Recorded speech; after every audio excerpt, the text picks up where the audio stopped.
Good evening, visitors. Welcome to the Australian War Memorial's Last Post ceremony. My name is Emily Hiles, and joining us today from the Royal Australian Air Force is Officer Cadet Shay O'Neill. This evening, we warmly welcome the international delegations representing the United States Command and General Staff Course and the Australian Command and Staff Course in attendance. We also warmly welcome Group Captain Alan George, representing the Air Force Association. We welcome the veterans who have served, those that are still serving, and the families that love and support them. The live stream of this ceremony is made possible by the Returned and Services League of Australia and the RSL and Services Clubs Association. We welcome members who are watching a broadcast of this ceremony across Australia. During this evening's ceremony, wreaths will be laid at the base of the pool of reflection by visitors to the memorial and students on behalf of the Kiwa Valley Primary School from Tangambalanga, Victoria. If you're able, please stand and join in singing the National Anthem.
The Australian War Memorial was the vision of Charles Bean, Australia's First World War official historian.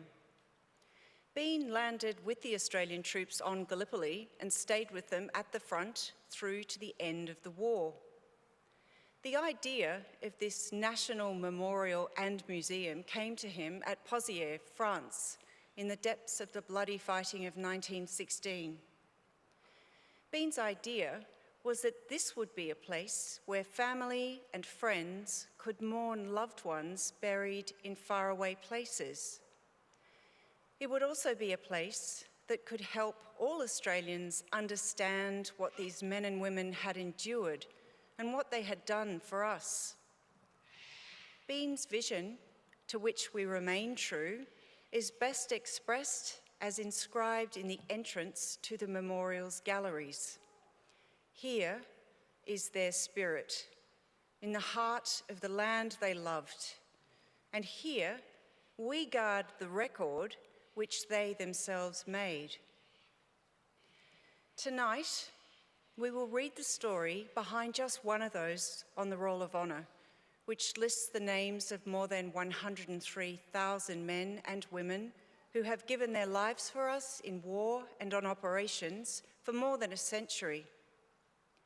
But first, we present a lament, Flowers of the Forest. Wreaths and floral tributes will now be laid at the base of the pool of reflection.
Today we remember and pay tribute to Air Cadet Ralph Vardon Norbury.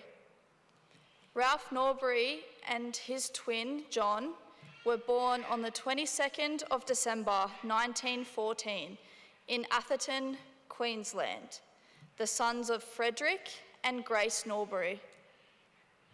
He grew up as part of a large family of 4 brothers and 3 sisters, and was educated at All Saints Church of England Grammar School, Charters Towers, and at Brisbane Grammar School.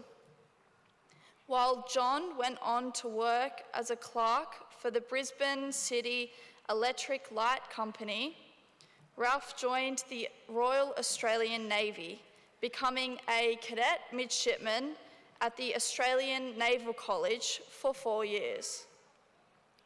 He then worked for a few years with the Queensland Water Police and also learned to fly and obtained a civil aviation licence. Given this experience, he decided to enlist in the Royal Australian Air Force in November 1939.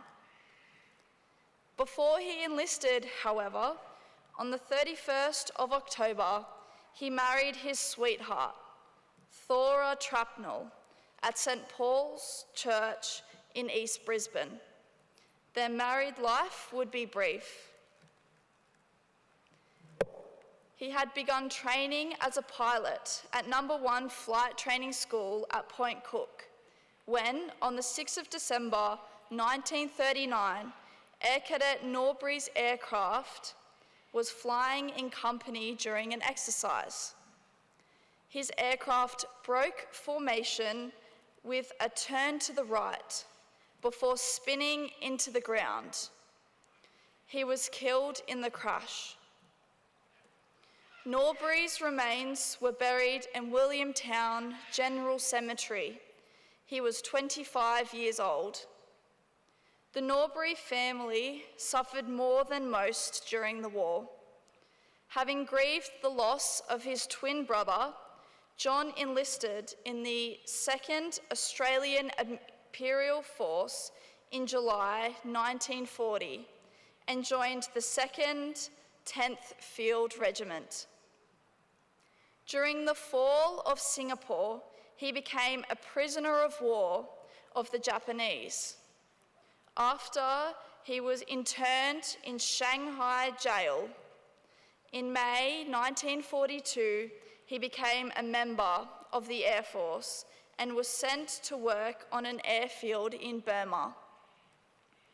He died on the 9th of June 1942 before Air Force moved to work on the Thailand-Burma Railway. Another brother, Frederick, joined the 2nd AIF and served in England, the Middle East and Australia, before he died of a heart attack on the 1st of March 1945. Ralph Norbury's name is listed on the Roll of Honour on my left, among almost 40,000 Australians who died while serving in the Second World War. His photograph is displayed by the Pool of Reflection, but this is one of the many stories of service and sacrifice told here today at the Australian War Memorial. We now remember Air Cadet Ralph Vardon Norbury, who gave his life for us, for our freedoms, and in the hope of a better world.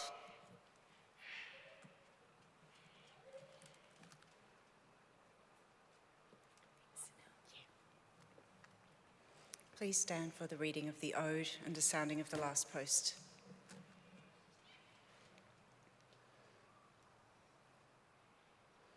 They shall grow not old as we that are left grow old. Age shall not weary them, nor the years condemn. At the going down of the sun and in the morning, we will remember them. We will remember them.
lest we forget.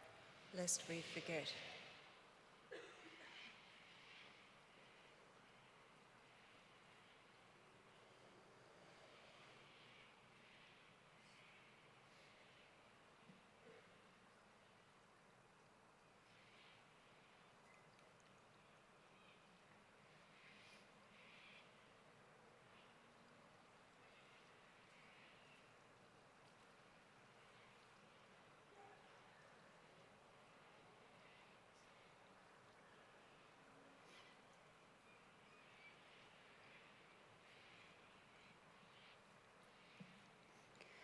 We leave you this evening with the words of the memorial's founder, Charles Bean. Many a man lying out there at Pozières or in the low scrub at Gallipoli, with his poor, tired senses barely working through the fever of his brain, has thought in his last moments, well, it's over. But in Australia, they will be proud of this. Ladies and gentlemen, that concludes the last post ceremony. On behalf of our director, staff and volunteers, thank you for visiting the Australian War Memorial today and for your continued support of the Memorial's development project. We wish you